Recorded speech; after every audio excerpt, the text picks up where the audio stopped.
Let's understand how to use part of an array. So sometimes when you write your program, you don't know how many data will be there, and you have to allow program to work for any size data. For example, if I'm writing a program that'll calculate average grade and things like that for a instructor. So this program is going to be useful for an instructor to calculate average grade and write the names of the people who get A and B and C and all that. Then I have to allow any size class. And so when I write the program, I don't know how many students are going to be there in the class. So that's how professional programs have to be worked out. You have to allow any size class. So that means I don't know how big of an array I need. That is a very common situation. And so we cannot declare an array of variable size. Well, there is a way of declaring something similar to array of variable size. And that's something you will be learning in 272. Those computer science majors will be learning that. But in this class, still array is a very common thing to use. Most students, most programmers are comfortable with arrays. So we have to understand how to use arrays for unknown size data. And that is to estimate what the largest size can be and allow that size. So normally classes are, of size 20, 30, 40, not too big, much bigger than that. But we will allow 100 students. So, just allow the largest possible number and declare a size array of that size. But when the array is, when the actual program is used by someone, if there are no 100 students in the class, then the array, only part of the array should be used. So you have to write the program in such a way that for that particular class, whatever the number of students are, the program will work for that. It will determine, it will only store that many data, the amount of data they have, and then work with only that many data, and the remaining array will be empty. That's how you have to write it. So I'm going to use an example program to illustrate this. And my example is a grading program right here. Write a program that obtains grades of unknown number of students from the user and store them in an array and determines the largest of the grades and print it. So we are only finding largest here, but you can also find the average and all kinds of other things. All right, so here's how it works.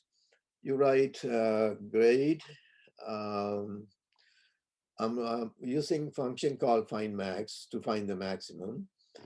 And so function find max will receive, so let's go to the function.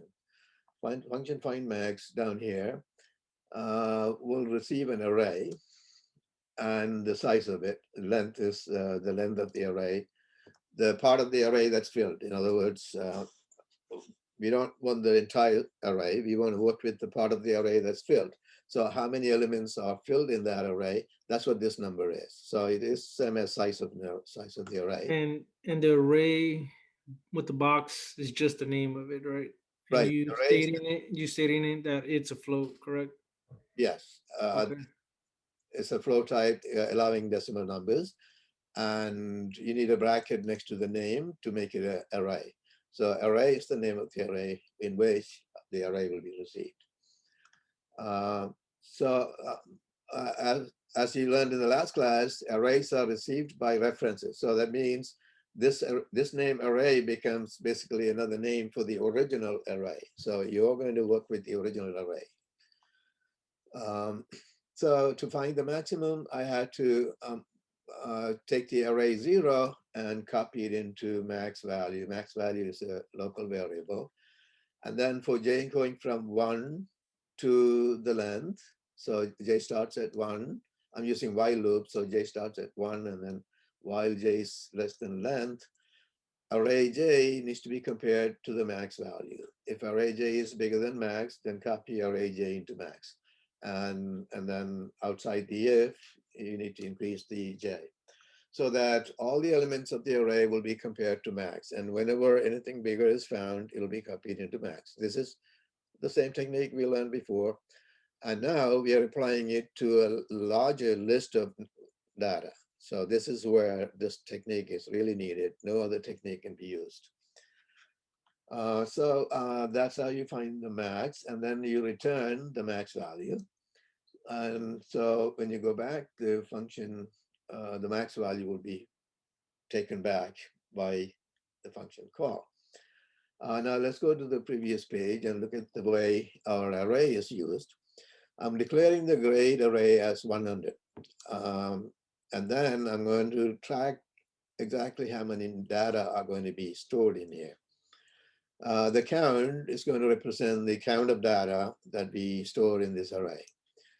I is subscript. Whenever you use array, you need a subscript. So I start at 0.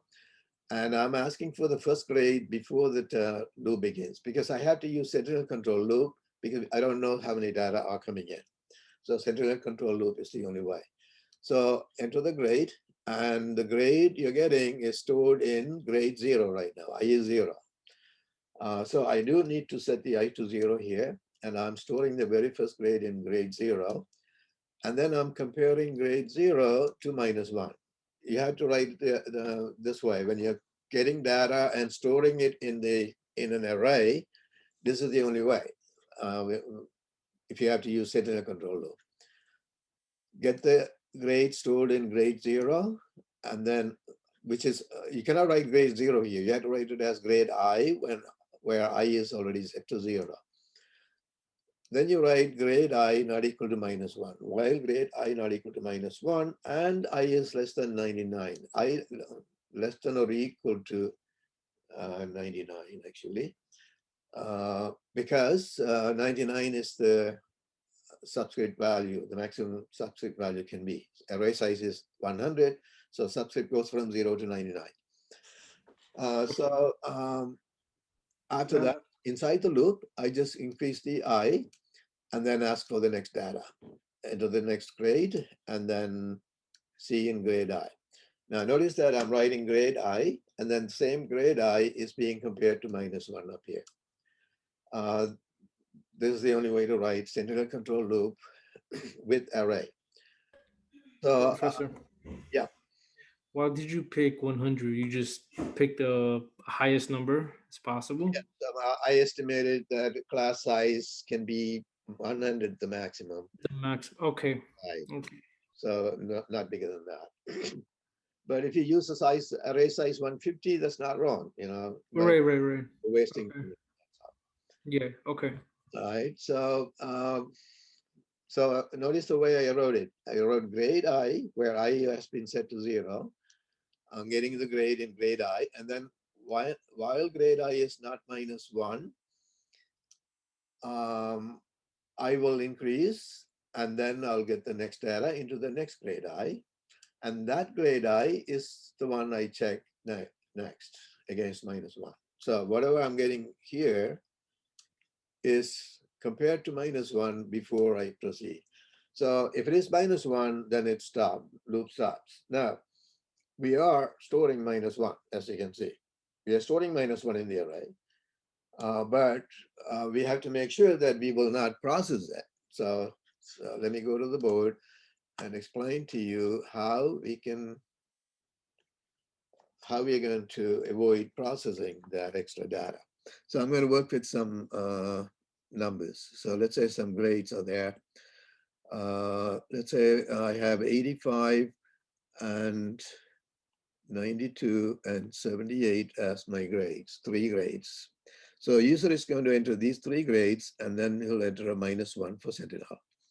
Okay, so let's see how it works. The grade array has been declared to be 100 size. And so these are the elements. And this is grade 0, grade 1, grade 2, grade 3. And when I is 0, I'm asking for the grade. and the user is going to enter the 85. And so grade 0 is 85. So 85 goes into grade 0, 85 goes here. And I'm comparing that to -1, and it's not -1. So therefore I becomes 1, and I'm asking for the next grade to go into grade 1. I has already changed to 1. And now asking for the next grade, he's going to enter 92. And so the 92 goes into grade 1, so right there. And then the 92 is checked against -1. It's not -1. And also I is less than 99 is true. So I increases to 2. And now asking for the grade, and new grade will go into grade 2. So I is 2 now, and the user will enter 78. 78 goes into grade 2 right there. And then I becomes 3. No, I'm sorry, grade 3 is now compared, 78 is compared to -1, and it is not -1. So I increase this to 3, and I'm asking for the next grade, and user is going to enter a -1, and that -1 is stored in grade 3. So -1 is stored here in grade 3. And then we go to the top, and now grade I is actually equal to -1. So the loop ends now. When the loop ends, what is I? Isn't it 3? Yes, right? Right. That the last data, which was -1, is stored in grade 3, and the I didn't change after that. So I is 3. And isn't that equal to the actual data count? See that? Yeah, yeah. It's same as data count. There were 3 data. So the value of I itself is equal to the count of data that we have stored. So therefore, the very next thing I'm going to do is right after this loop ends, I'm going to store the I as my count. The value of I is the count. But there's something else I need to take care of, and that's, let me explain that. Suppose that the data is more than 100. Suppose that the user has more than 100 data. I allowed I to go up to 99, but if user keeps entering data without entering a -1, then I will become equal to 99, and the loop ends with that. Loop ends with I becoming equal to 99, because user never entered -1. He keeps entering data. So what will happen then? This will become false. I will become 99. When I becomes 99, this loop has to end. That's why I have that condition, because we cannot walk beyond the 99th entry of the array. So if the user is still entering data, that means he has more than 100 data. That's what's happening.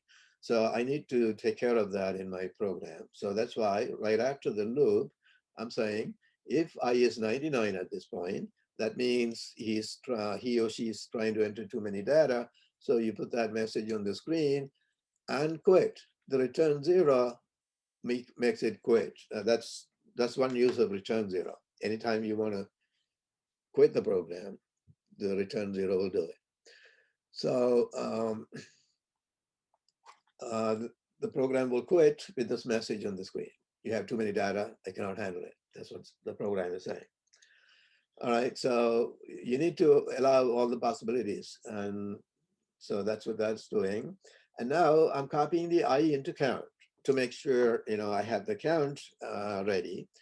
I could have just used the I in the rest of the program with the meaning that it has the count. But it is helpful for a reader if you copy that into count and use that count. Then the user can understand now that count is equal to I, so that's why we are copying that into count. All right, so we have the count, and now we call the find max and pass the array grade. And so remember, when you pass an array, you only pass the name. The grade array is passed by the name. And then size of the array is count. Size of the array is same as count. That's how many data are stored in there. so that the function max will work with that size. So the function max receives the entire array, but it only works with the part of the array that's filled because it received the length. The count in the variable, the value of count is passed into length, so length has the actual size of the data. So count is 5, right? Oh no, 4. 3 in my Oh no, example. yeah, For 3 because you're taking away the -1, correct? right, Oh, I don't gotcha. want the program to process that number -1. So I'm saying the size of the array is 3, which means subscript will go from 0 to 2, right? See, look at the Mhm. max function max. It says j starts at 1 and j goes less than length. What is length in our case, in this example? 3, right? Yeah, I see it. Okay, the j goes up to 2. J can only be less than length, means j has to be less than 3, which means j can be 0, 1, 2. Okay, so the only the part of the array that has the data is being processed by this function. Okay, so that's how you handle the unknown size data. You need to use this technique in the project. You have to declare this array to be of size 15 because the problem says you must allow at least 15 data, allow up to 15 data. But in that particular problem, particular data that's given to you, there are only 8 data. So you're going to be using part of the array. And so you need to use this technique to do that. I noticed in the project it says it needs to account for the temperature is 10 degrees Celsius to -5 degrees Celsius. Uh-huh. However, that equals to 16. Yeah, that's not going to go into an array, though. Uh, Oh, okay. you misunderstood the question. The data is what you're going to put in the array. The data, there are 8 pieces of data that are temperatures and 8 pieces of data that are resistances. Those are going to go into the array, and then you need to find all those summations. Sum of the sigma x represents sum of all the temperatures, and sigma y represents sum of all the um, resistances and things like that. So you need to find all that for those with using those arrays. And then you will be computing the m, which is slope of the line that fits that data. And you'll be computing the y-intercepts of the line that fits the data.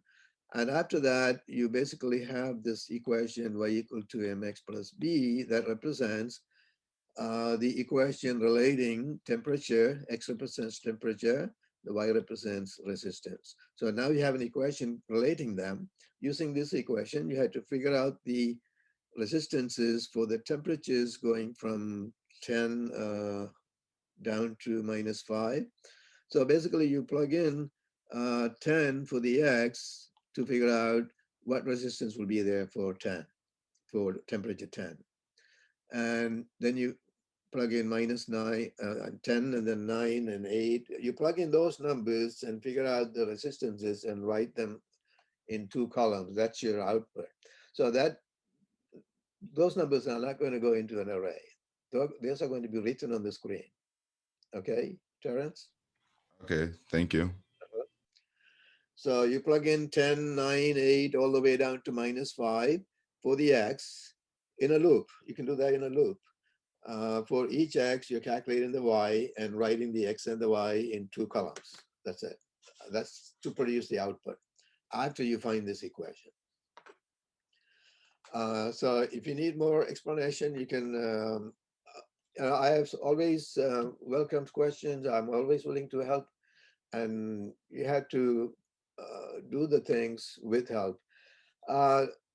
For some reason, in this particular class, I didn't get too many people coming to me for help. And, a lot of them started cheating, copying others' work and things like that. And now they all couldn't handle it anymore. If you start cheating, then you're not learning to be able to handle the rest of the course. And that's what happened. And too many people have dropped out because of that. If they worked the right way by doing things, getting help, they would have survived the course. So I still welcome you with questions. If you think you need more help with this project, I have office hours tomorrow. You can bring up those questions, but only you have to first do as much as you can. Only then you really know what you need to, what you are understand, what you're not understanding, or what your question is. So first you have to try to write the program as much as you can, and then come bring up questions if you have any. All right, so that finishes section 6.5, and I'm moving to section 6.6, which is about searching and sorting arrays. So when an array is given, you can search for an item in the array and find the location of it. The location will be the subscript value. And so let's understand that. And also we will learn how to sort. Sort means arranging it in order, increasing or decreasing order. Both of those are today's topic, and that's the last topic we need to learn. Searching an array. Searching means you're going to receive, you're going to write it as a function, search function, which will receive an array and the size of it. Every time you receive an array, you're going to have to receive the size. And also you will receive a search element. See, this search is very common in everywhere. Search program is part of any program. For example, our registrar's office is using software to handle the student records. And in that software, there's the search function. And you go to the registrar and you say, I want to drop a class or I want to add a class. The first thing they have to do is find you in their record. And what they do is type in your ID number and then say, go, find it. And the system has to find. That's a search. It searches through the entire record to find that person's record. And then it brings up the information on the screen, and they can proceed to do whatever they need to do. So the search is very common everywhere. You go to the bank and you say, I want to withdraw $100. The first thing they have to do is find you in the record and find the balance and everything. And so they enter the account number and the search immediately starts. So you need to understand how that search works. And the good news is the search is very easy if you understand how it's going to work. What we do, so basically what you need to do in the search is this. Compare the search element, the search item, to every element of the array, right? And when you find it, you don't have to keep going. When you find it, the subscript number is the location of that item. So let me use a simple example on the board. If I want to, let's say I have an array with numbers stored in it. Let's say they're grades. So I have 75, 92, 85, 65, and that's it. Let's say that's all I have. And let's say I need to search for 85. So search item is 85. Then what do I need to do to find it in the program? I need to say, compare the 85 to the first element. If it is a match, then that subscript is our answer. Location is the subscript number. If it is not match, the 85 doesn't match. So I have to just go to the next, right? So just say increment the I and compare the next. So 92 is compared to 85, not match. Increment the I, go to the next, compare that. It's a match, stop, that's it. That subscript value 2 is our location. 2 is our location. So how do I write that? Here's how, very simple. let's say array name is A, name of the array is A, then I need to say take AI, I'll write it as a function, search int, I'll return int, the location number. So I'll write it as a int type function. Eliminate these, okay. I'm going to return the location number where the item is found. So int search, I will receive array in type array in this case, in type A bracket. That's the name I receive the array into. And then the size,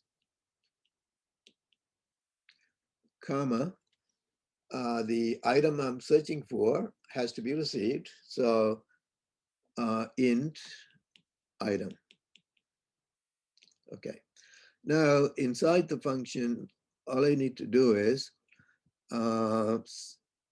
introduce subscripts variable I equal to 0.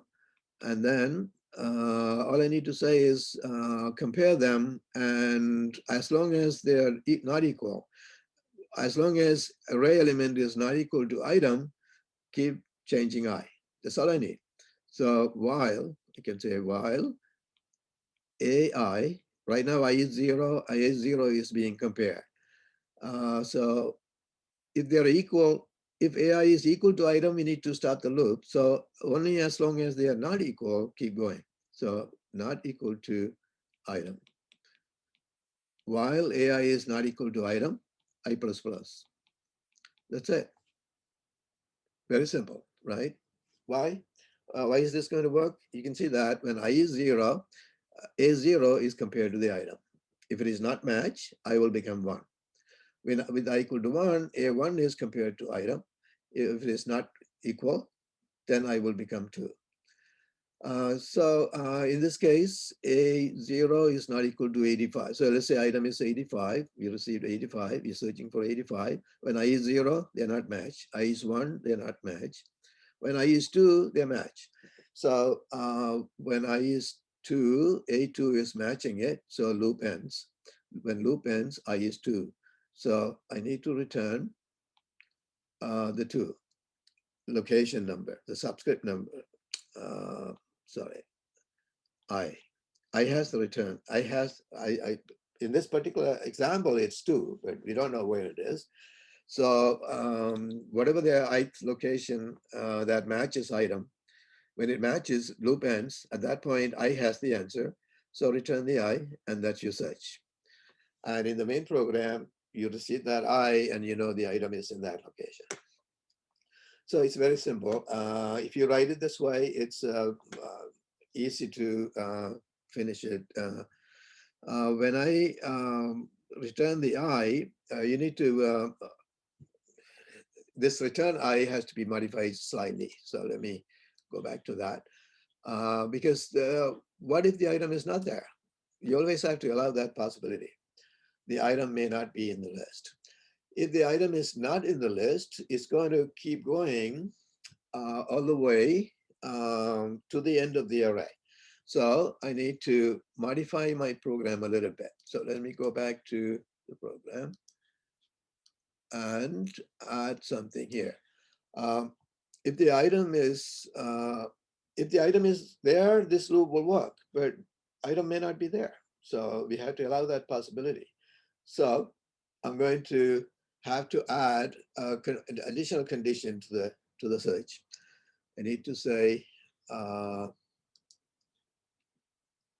and I need this condition to be true, and the I must be less than size of the array. I cannot go beyond the size of the array. So that is to make sure that program will not search beyond the end of the array. So if the item is there, this will become not true at some point, and loop will terminate with these two becoming equal. If the item is not there, then the loop will terminate with I equal to size, right? uh, it will go all the way to the end of the array and you'll never find it. So, but the loop is going to end when I becomes equal to size. So if the item is not there, loop will end with I equal to size. Um, you understand that, or do I need to explain that using this example? Everybody understand that if the item is not there, then I will keep going all the way to becoming equal to size, and then this condition will become false, and the loop terminates with that. Yeah, Everybody's I understand that. okay. And then you return it, right? You return I or Yeah, the return part okay. we now change slightly. Here's why. If I equal to size when the loop ends, that means item was never found. You agree with that? Yes, yes. Okay. So in that case, we need to send something back that indicates that the item is not found. So set kind of flag. So I will return a -1. So if the function, the main program, if it receives a -1, it should know that the item was not there. Else, that means if I is not size, if the two loop terminated with I not becoming equal to size, that means the item was found. Only if the item was found, this condition becomes false and loop terminates because of that. If the item is not there, this condition will never become false and this condition becomes false. I becomes equal to size if the item is never found. So by checking I when the loop ends, I can determine whether item was found or not. If I became equal to size, return -1 because item was not found. Otherwise, return I. That is better program because now it takes care of all the possibilities that the item may or may not be there. Okay, so that is the search, and that search program is written here for an example problem. But ignore that. I wrote it on the board, the complete program. Basically, this. Yeah, I wrote it here in a general form without using variables. Basically, this is algorithm. But what I wrote on the board is the search function. It's written as a function to receive an item and search for it. Okay, so let's go to the next thing we need to learn here, sorting. Sorting is basically rearranging an array to have increasing order or decreasing order, whichever the order you need. So there are two techniques. One of them, the first one is called selection sort technique, and the other one is bubble sort technique. Now, between these two, the bubble sort technique is more efficient and faster, and that is popular sorting method. Programmers love this sorting method, and they all use that. So I'm going to only explain the bubble sort and ignore the selection sort technique, and there will be no homework or test question on that because you don't need to learn both techniques. You learn the better one, and that'll be enough. So I'm going to explain how bubble sort works, and then I'm going to write part of the program. The rest of it is your homework. The homework, there's a homework question that says, write the bubble sort program. And then it says, write the main program that uses it and all that. So I'll let you figure out how to finish that program. But I'm going to explain the technique. So I'm going to use an array of size 10 to explain the idea of bubble sort. This is called bubble sort, and the technique is very simple. And the program is also not that difficult, but it uses two loops. And so that part is kind of tricky to figure out. But if you understand the idea, the technique, then you should be able to write it easily. I'm using an array of size 10, and I'm going to explain the technique using these numbers in the array. Assume these numbers are in the array. And assume that we need to rearrange these numbers to increasing order. So I need the lowest number in the first cell, next lowest in the second cell, and so on. I need to rearrange to have increasing order. Okay, then here's the technique. You just compare the items, first item to the second item, the very first two items, and see if they are in the order that you like. The order we like is increasing. 18 and 22 are increasing order, in increasing order. Now, before I proceed, notice that this is what we need to have. We need to rearrange everything in order. So at the end of the process, your array should look like this. Lowest number in the first, next lowest in the second, the largest number in the end, right? That's what we need to have. So the process is this: compare each item to the next, and look at 18 and 22. They are in the right order. So if they're right in the right order, you don't need to do anything. Let me move this up. So if they're in the right order, then you don't need to do anything. If they're not in order, you just swap them. Why swap them? Because we cannot lose any of these numbers. We have to keep them all somewhere. So instead of copying a number into a cell, you have to swap them so that the other number is also saved. So let me use this array on the board. I have 18, 22, then 8. All right, 18 and 22 are in order, so we are not going to do anything. 22 and 8 are not in order. We need increasing order. So I'm going to say swap them. Swap them means now I have 8 here and 22 here. After that, I compare the 22 to the next element, which is 41. I have 41 next. And they are in order, so we don't do anything there. And then compare the 41 to the next item, which is 10, and they're not in order. So I'm going to swap.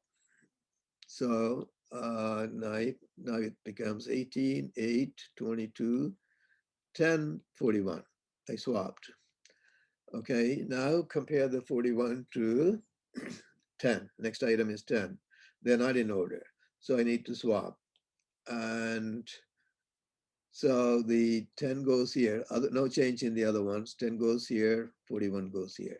Now the 41 is compared to 4. 4 is the next item. 4 is smaller, so therefore we will be swapping. And so 10 is here, 41. 4 goes here, 41 goes here. And then the 41 is compared to the next one, which is 7. And then it'll be swapped, 10, 9, 7, 41. Then the 41 will be compared to the 15.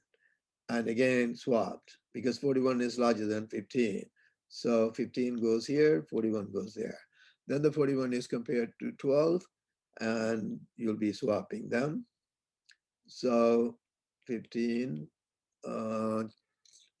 7, 15, and then 12 goes here, and then 41 goes here. The last number is 9, and again, 41 is bigger than 9. They're not in order, so you swap.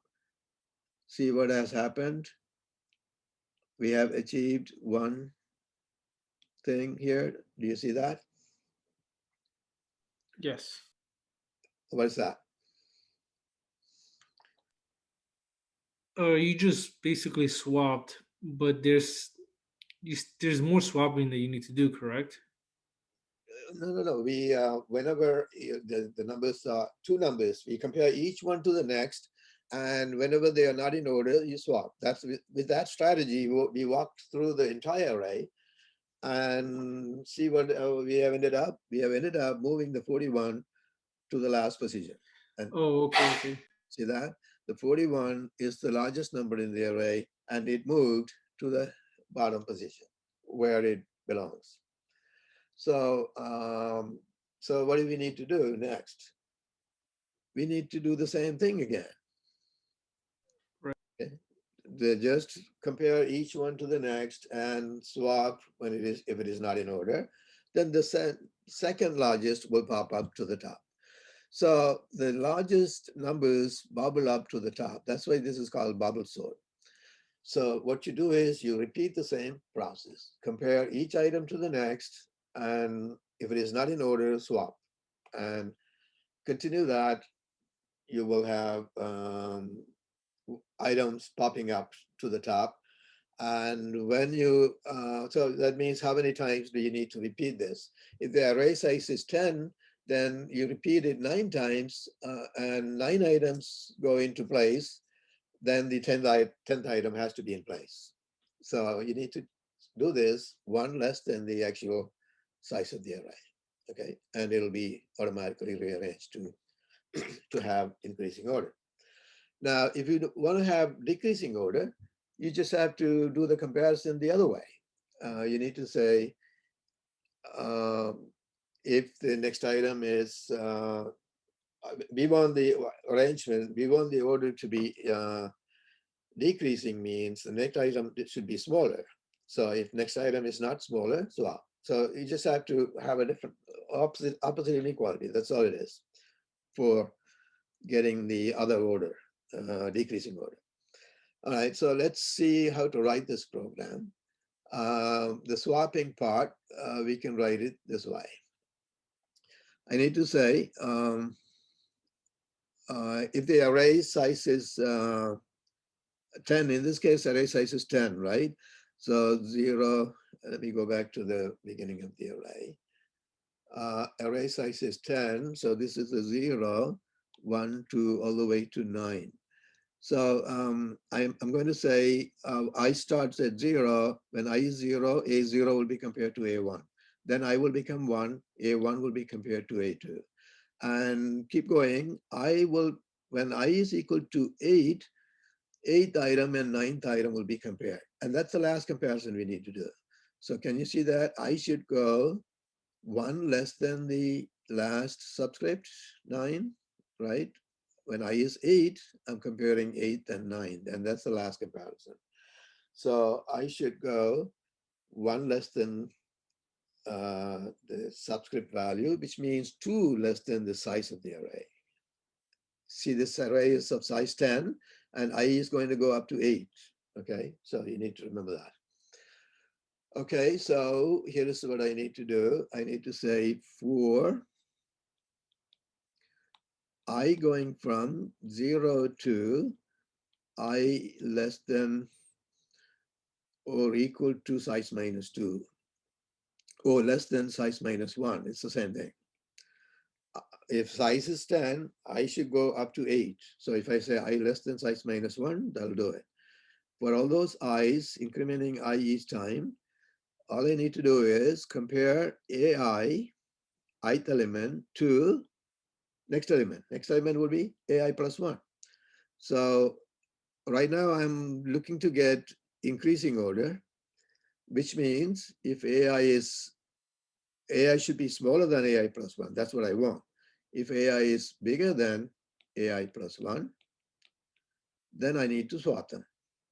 So it's an if. If this is true, I need to swap them. Now we learned how to swap. Okay, can somebody tell me what to write for swapping? Declare another variable int b for temporary storage. And what do I say? Anyone?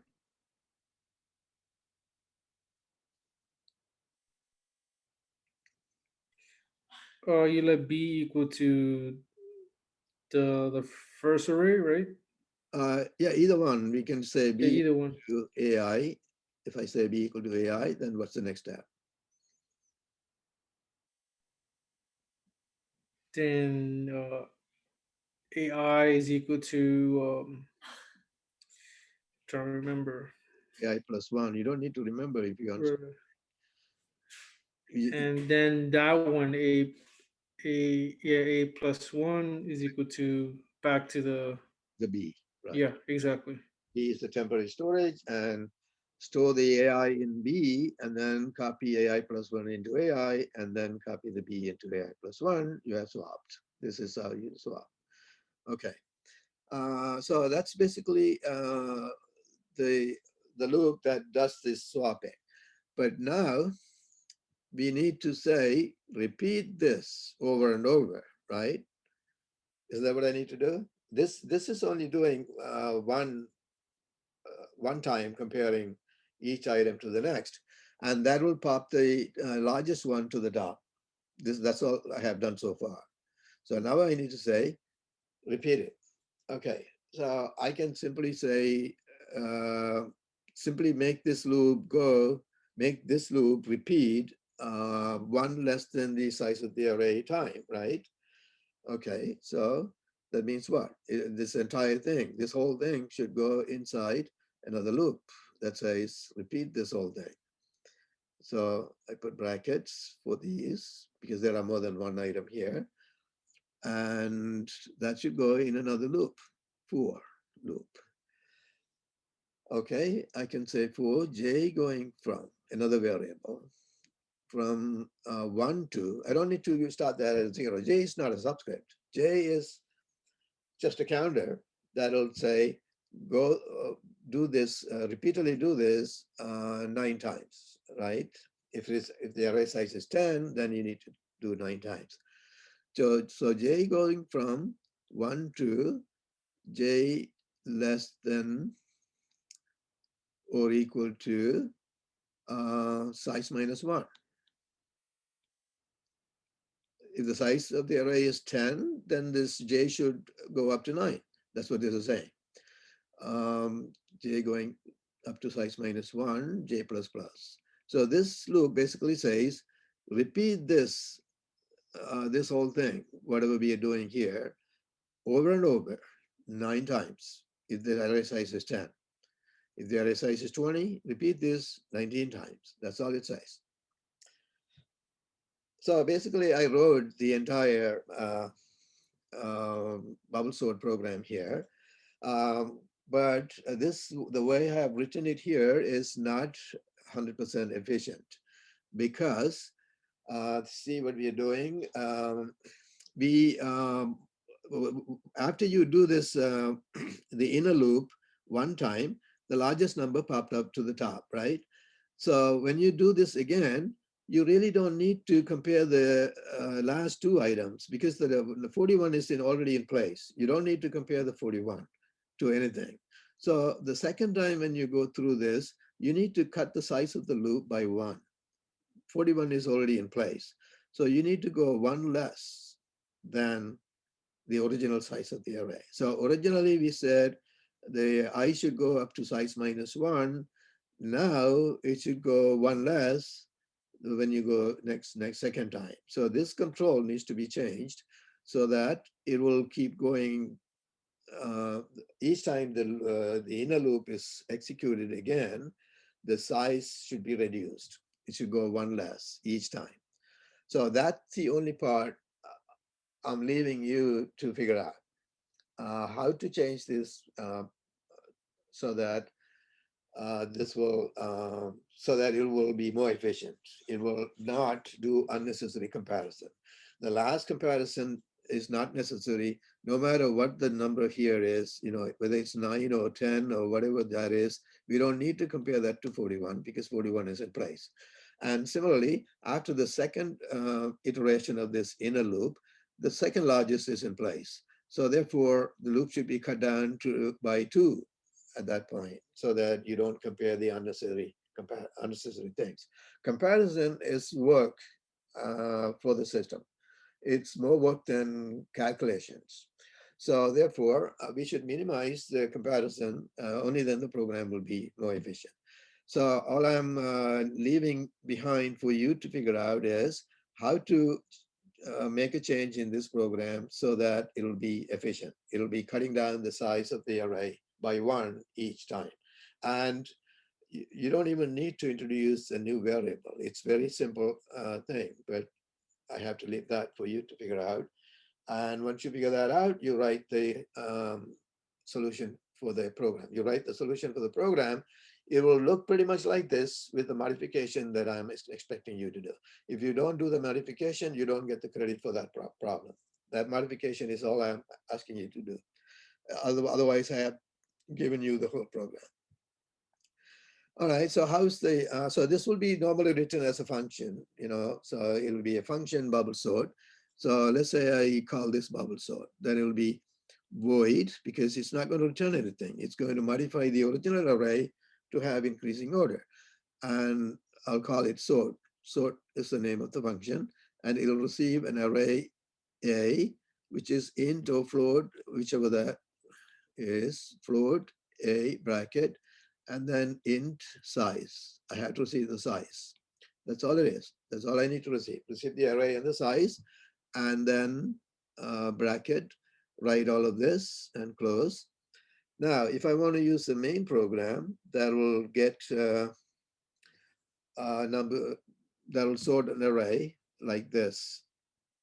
You do need to write a main program in that problem, but I'll write just a simple example. Suppose that I need to declare an array float C 5 equal to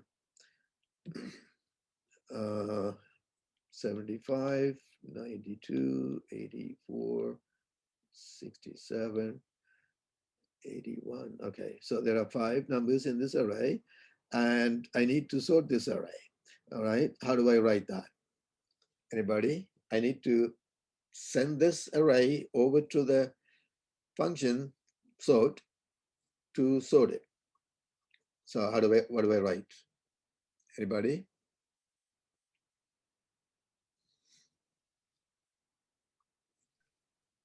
You put the function inside a variable, right?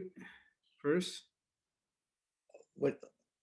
No, I just have to call that function and pass this array. Okay, the function is called sort. Yeah, but interested to always put like the function inside in a variable so it won't use up so much memory. Well, when you pass an array, you're not sending a copy of the array, you're sending access to the original array. So there will be no variable needed. The original array will be accessed by the function, Okay.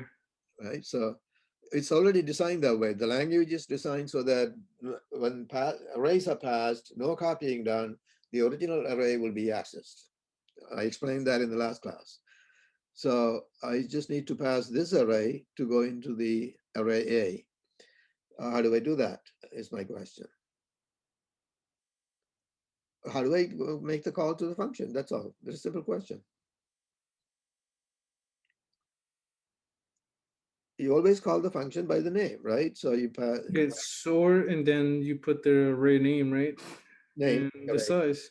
C, comma. What else do I need to pass? The size. Size, which is 5 in this case. Mm-hmm. So the C, array C, wherever it is stored, it's right now it's C, but when you go in here in the function, the name basically becomes A. And after that, everything referred to as A here is same as the array C. So this function is going to rearrange your array to have increasing order. So this is all you need to do. The function is not going to return anything. You just have to make a call to the function by saying sort C5. That's it. And after that, the array will be automatically sorted. Now, all I need to do is I need to write the sorted array. I want to write the new array on the screen. How do I write the entire array on the screen? I need a loop for int k going from 0 to k less than 5, k plus plus. For each k, c out ck, this array, kth element of this array, I need to write. But this is all you need to write the entire array on the screen. And now the entire array with the E and DL so that you write one below the other. And now these numbers are in order because you made the call to the sort, they have been arranged. And this for loop is writing the rearranged array, which is increasing order. All right, so that is how you use it in your main program. Let me ask you a question. Going back to the bubble sort program, the function, what exactly do I need to change here if I wanted decreasing order instead of increasing order? Anybody?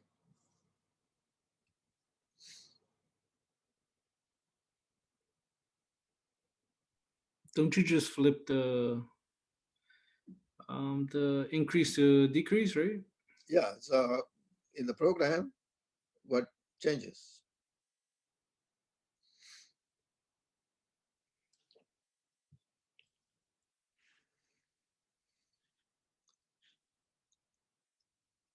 Only one student is trying to answer questions. No one else is even trying. I is Okay. less than equal to size. I less than or equal to size. You mean change the size minus one? That doesn't change the order. This program right now is written to write numbers in increasing order, right? So Maybe that to decreasing order. maybe in the for loop where it says k plus plus. Uh-huh. Oh, that's the main. The main has nothing to do with that. The main is simply calling the function to rearrange. It's the function you need to change. The rearrangement has to be done in the opposite way. Oh, so okay, so the I plus plus. Can we change that one? This I plus plus, Yeah. what? Or to minus, right? Going down. No, no, no, no. The I starts at 0 and goes up to size minus 1. Um, Changing I plus plus to I minus minus makes it go from 0 down to minus 1 and minus 2. Well, how does that work? So Okay. it cannot be negative.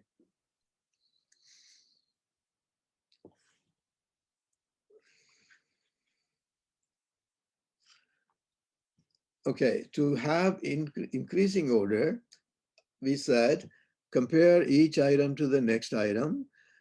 If it is not in increasing order, then swap. Isn't that what we said? Right. So if 18 and 8, they're not in increasing order, so swap them so that they will be in increasing order. And with that strategy, if you do that, if you process the entire array, then the largest one will pop up to the top.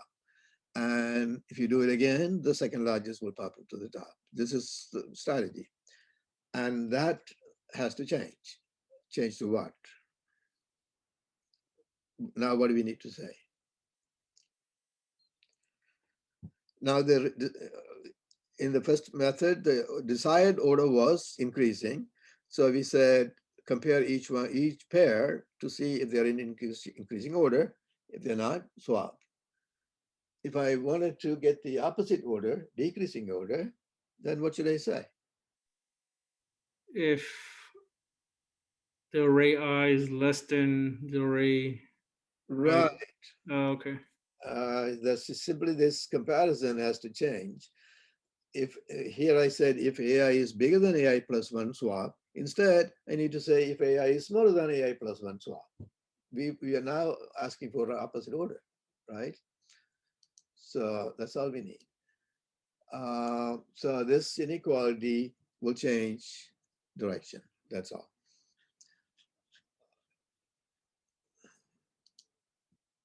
So if AI is smaller than AI plus 1, they're not in order, swap, because now the desired order is decreasing order.